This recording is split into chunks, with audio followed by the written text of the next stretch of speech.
player. I don't even know your name. I'm sorry, He but looked like a D lineman. that's the nominee for week 1. That one's going to stand. Okay, be honest. If you were Tyreek Hill, what would you say after the fact? Like, I I'd have wasn't punched even him in trying the him. gut as soon as he went up. You might don't do me like that on camera, but I'm going to tell you what, that was a great That's a play. bad choice, and we're not encouraging that. That was a bad Week matchup 1 for that kid. edition. No, it was a bad matchup, but in all honesty, that was a great moment for that kid. High school against Really a cool. professional pro player, Tyreek Hill. That was a great young man. Keep it up. I think we should find out his name. I'm sure Twitter or somebody can help us out. All right, let's move back out west to Santa Clara for one of the more intriguing matchups of the day. The Cardinals were 5-10-1 last year. Niners went 13-3, but there's probably more interest in the AZ offense of late. Kyler Murray enters his second season after winning the 2019 Offensive Rookie of the Year. And he'll have a new target to throw to after the Cards traded for All-Pro receiver DeAndre Hopkins. No warm-up game for him, though, against the NFC champs. The 49ers defense returns 10 of the top 11 players in snaps played from last year, including Defensive Rookie of the Year, Nick Bosa.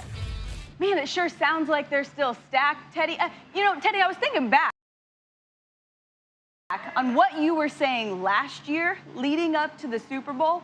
And I remember, correct me if I'm wrong, there was some flip-flopping on Jimmy G. Yeah. You were feeling good, and then you weren't feeling good, and then you were feeling good again. So where are we at in week 1?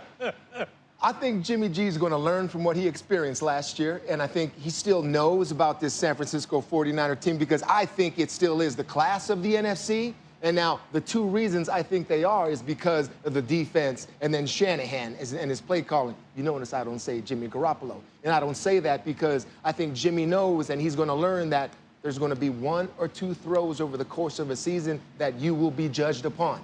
And if you look back to last year in the Super Bowl when he overthrew Sanders down the middle of the field, that's the one. That's the one he'll go to sleep with. And that's the one a quarterback in his position, when you are playing basically a complementary role, in my opinion, that's the throw you got to make. And that's the throw I think that he will learn to make in big moments. Yeah, well, it's not just the big moments. I think it's hard as a quarterback when it's run, shot. It's kind of like being at the driving range when you get to hit and hit and hit versus when you're actually on the course. So I think the quarterbacks that have the luxury of throwing the ball more, like you're throwing throughout the game, it's actually easier to hit that post when it's there right away. And in that Super Bowl, people are going to say, hey, you had the post, you had the coverage, it was a perfect play call, and you didn't execute, and that'll haunt him. But I think today, what the Niners need to do is give Jimmy G some more throws. They're so good at the play action game. I mean, the defense, they got to defend the downhill run at you, the orbit reverse motion. They've got Kittle on his cute little crossing routes. And yes, they've got the speed to hit those post routes. I just think for Jimmy G, keep him in a rhythm. He's a good quarterback. You think he should be more drop back pass, things like that to give him more because reps? they're so good in the play action game. Because that's what I want to see. If they want to do that with Jimmy Garoppolo, cool. Because I know that he's still developing at that, and he You can would do prefer it as a linebacker. As a linebacker, yes. No, yes. I like the play action game, but I'm just saying, like he needs to throw the ball more than 12 to 14 times a game to feel like he's in a rhythm. Matt, one team that doesn't need to throw the ball more is this air raid thing in Arizona. That everybody says, oh, Rex, you're a dinosaur and all that. I get it, but guess what? I mean, today especially, you look at it. Look, this offense, yes, can it destroy a defense? Oh, we saw it all last year. Let's name the opponent. The Arizona Cardinals, your own defense. You were 32nd in the league on defense. Why? Because your air raid offense, I'm going to hurry up. Just to be 16th in the league, by the way, in total yards. What are you saying? What I'm saying is run the football a little bit, and let's play some tight ends. Get away from all these 4 wide out sets. I'll be honest. You have Hopkins over there right now. You don't need to trick people. Just go out and play a real NFL offense. The best thing Cliff did, in my opinion, was when they got Kenyon Drake, he started to use them. They started to run the ball. They started to play some 2 tight ends. Real NFL offenses and not the punt offense that they had, okay? You don't get Hop, though, to run the football. And you do not. You want to spin it out now. I know, but you're going to throw it, but you don't need to. It's about your team. Last year, statistics, when you combine the defense where they rank total and the offense where they rank, they were fourth from the bottom in the league. You're saying complimentary Help your football. team. Help your team. Complimentary football all the way. And it would be nice for the defense to be able to get a sip of Gatorade every once in a while out of their own cup. Hey, Matt, speaking of complimentary offense, just put some footage up of Kenyon Drake. And, Rex, you made a great point of how bad they were in the first beginning of the season. They acquired Kenyon Drake, being able to pick that offense up, being able to give Kingsbury something that he didn't expect to see.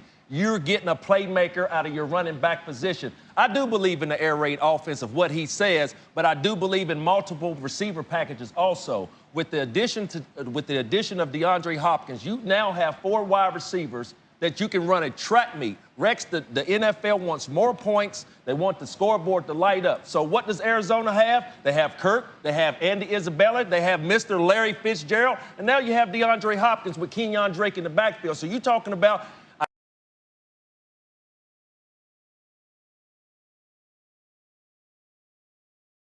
I said it last year that their edges are not going to be covered. But being able to put 4 multiple receiver packages out there, that's what the 49ers does. That's what the league is turning into. But, Randy, when I look at it, this is what it tells me right now.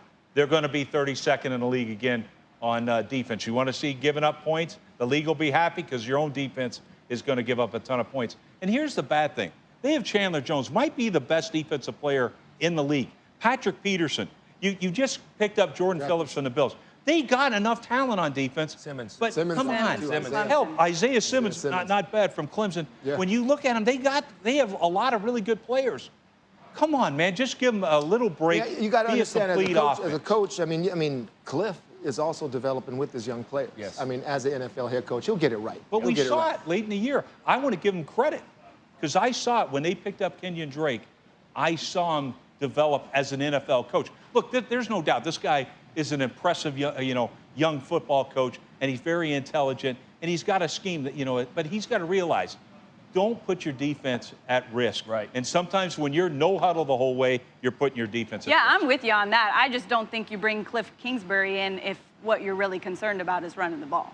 Like the complimentary offense, I get that, but I think they brought him in to air it out with Kyler, and we saw the production in year 1 towards the end of the year. I think that's why today is a big game for these guys. Oh, and we got to remember, too, that on the other side, no Deebo Samuel. Emmanuel Sanders is gone. They got issues up front. That's so a big there's loss for them. Yes, it is. And look, the X factor in this game, I think we got a shot of the stadium from this morning at Levi's Stadium. Guys, the air quality is rough. Oof. It's looking like right now they're still going to play. We haven't heard any update. Stay safe out there. This morning, but Tevin Coleman is, questionable for this game. He deals with sickle cell, and look, there are a lot of issues. It's crazy. Adam Schefter said this earlier in the day, that the biggest concern in this day and age would actually be the air quality there and not And it's the more virus of a issue. reason to count the snaps of your defenders. You don't want those guys playing 70 plays. You'd love them to play 35, 45 plays today. Yeah, we really just hope everybody stays healthy out there in California today. Let's go back to the Cleveland and Baltimore game. Odell Beckham out there getting warmed up. Can't wait to see what this Browns offense can do with first-year head coach Kevin Stefanski coming over from the Minnesota Vikings. Speaking of the Vikings, before Kirk Cousins takes on Aaron Rodgers today in Minnesota, we're going all access for a pregame interview with his go-to guy. You'll hear from Adam Thielen just before warm-ups.